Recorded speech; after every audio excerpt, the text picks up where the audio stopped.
నా పేరు కాదూరు చిన్నప్పన్న.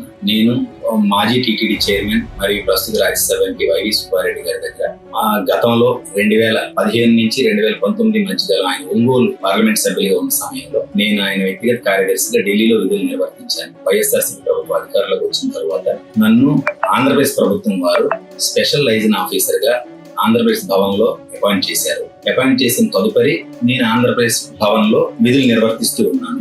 నాకు గత శనివారం అనగా 1/5/2025 సిట్ నుంచి ఒక నోటీస్ వచ్చింది, విట్నెస్ నోటీస్ వచ్చింది.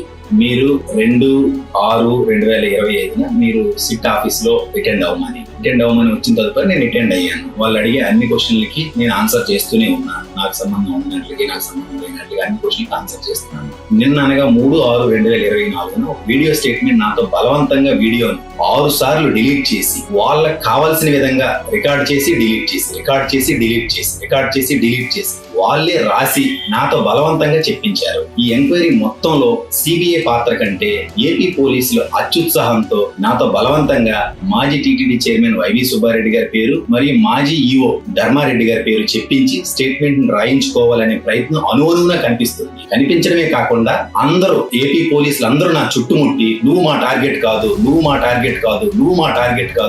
టార్గెట్ వేరు, మా టార్గెట్ వైవి సుబ్బారెడ్డి గారు మరియు నా టార్గెట్ ఏవి ధర్మారెడ్డి గారు, నువ్వు మా టార్గెట్ కాదు అని పదే నన్ను ప్రోద్బలం చేశారు. సుప్రీంకోర్టు ఆదేశాల మేరకు పారదర్శకంగా జరగాల్సిన విచారణను వ్యక్తులను టార్గెట్ చేసి వారి పేర్లు చెప్పించుకోవాలనే విధంగా బలవంతంగా భయపెట్టి తిట్టి ఎంక్వైరీ చేస్తున్నారు. అత్యున్నత న్యాయస్థానం ఆదేశాలతో జరుగుతున్న ఎంక్వైరీని కూడా కుట్రపూరితంగా కక్ష సాధింపు చర్యలకు ఏపీ పోలీసులు వాడుచున్నారు.